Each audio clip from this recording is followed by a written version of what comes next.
자, 안중근 재판에 있어서의 불법성.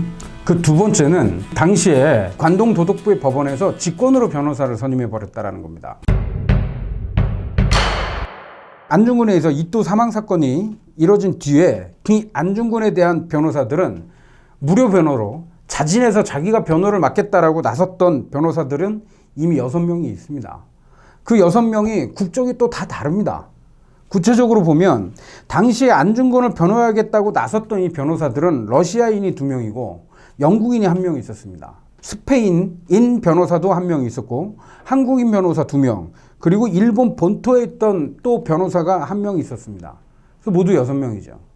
초기에 먼저 지원을 했던 영국인과 러시아인 변호사 각각 1명은 이미 관동도덕부 법원으로부터 인정을 받은 상태였어요.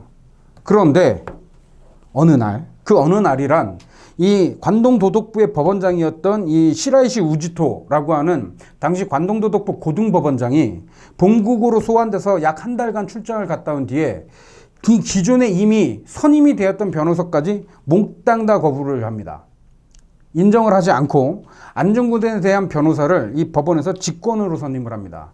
그 직권으로 선임을 했던 변호사들은 대련에 거주했던 이 가마다라고 하는 변호사와 그리고 여순에 거주하고 있던 미즈노라고 하는 변호사, 이 두 사람만을 법원에서 직권으로 선임을 해요.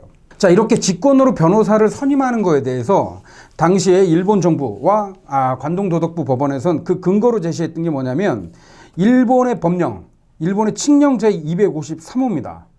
그 칙령 제253호의 이 법률의 이름이 뭐냐면 관동주 재판 사무 취급령 15조예요. 그 15조에서 규정된 내용은 법원 또는 재판장이 직권으로 변호사를 소송 승계인, 소송 대리인 또는 변호인을 선정하거나 또는 해임해야 할 경우에는 변호사가 아닌 자도 선임할 수 있다라고 하는 내용입니다. 자, 이 내용을 자세히 보면 무슨 내용일까?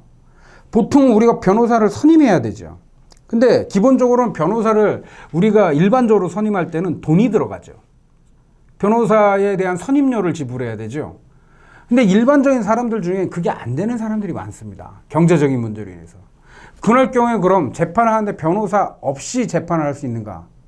거의 대부분의 나라에서 이것을 불허합니다. 그럴 경우에 선임되는 변호인이 누군가? 그게 요즘 우리가 표현해 놓은 국선 변호인이라는 거죠. 국가에서 선임을 해주는 겁니다. 왜냐하면 공정한 재판이 되려면 변호인의 조력을 받아야 된다는 것이고 이것이 근대법의 정신이기 때문이에요. 재판에서 피고인이 변호인으로부터 조력받을 권리라고 하는 건 대부분의 나라에서 다 인정하고 있는 내용들입니다. 자, 그랬을 때 이 법의 내용을 그럼 우리는 어떻게 봐야 되는가? 당연히 변호사에 대한 선임은 그 재판을 받는 사람이 자유롭게 할 수 있는 겁니다. 근데 이 사람이 변호사를 선임할 경제적인 능력이든 사회적 능력이든 그 능력이 안 될 때 변호사 없이 재판에서는 불공정한 재판이 될 테니까 국가가 이 사람을 위해서 변호인을 선임해 주라고 하는 것으로 이해를 해야 된다는 거죠. 그런데 안중근은 변호사를 선임할 능력이 없는 사람이 아니었단 말입니다. 이미 무료로 변호하겠다라고 나섰던 6명의 변호사들도 있고 그 중에 2명은 이미 변호사로서 이 법원으로부터 선임도 받았어요. 그런데 이것을 다 거부하고 말도 안 되는 이 조항을 들이대서 안중근에 대한 변호사 2명을 일본인으로 교체를 시켜버린 겁니다. 그것도 관동주에 거주하는 사람들만으로.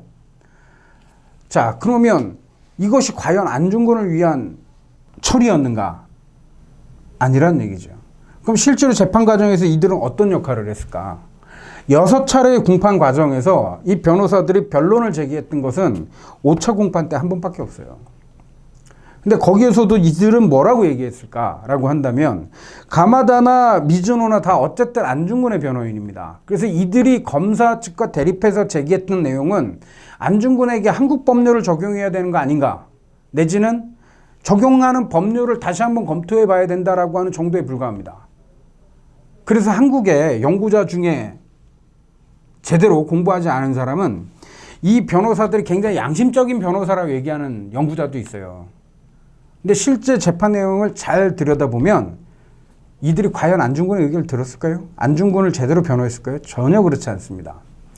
이거는 일본이 안중근에 대한 재판을 국제적인 이목이 모이고 있는 가운데 우리는 최소한의 공정한 재판을 했다라고 하는 것을 보여주려고 하는 보여주기로 끝나버렸어요. 자, 이들이 법률 문제 제기했습니다.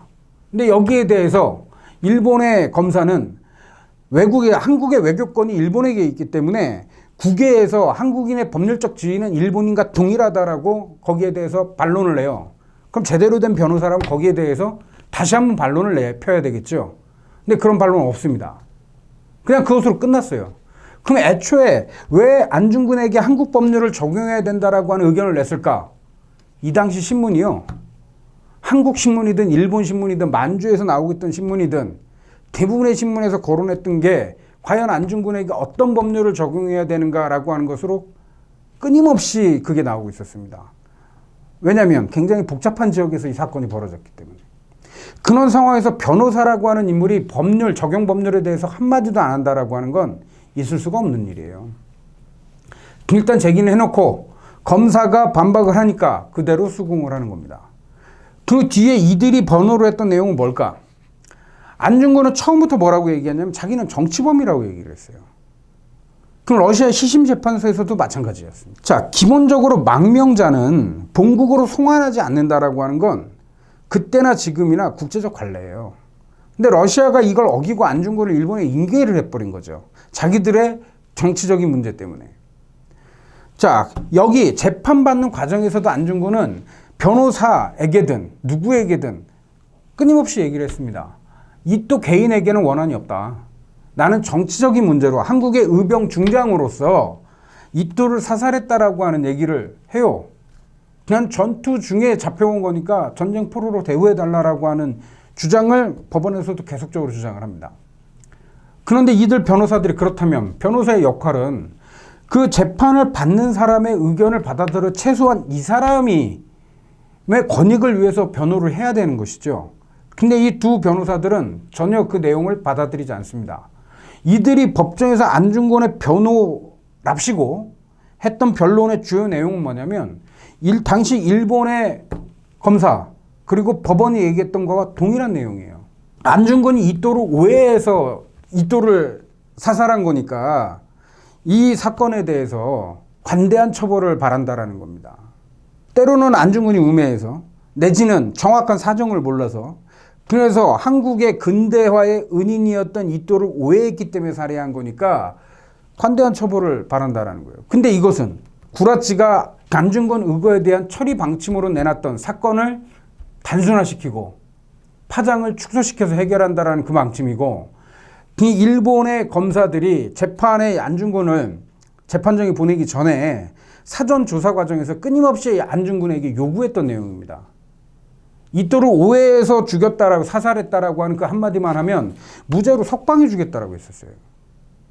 그럼 이 재판에서도 비공개로 전환시킨 뒤에 처음엔 공개했다가 안중근이 정치적 발언을 하면 재판은 곧바로 비공개로 바뀝니다.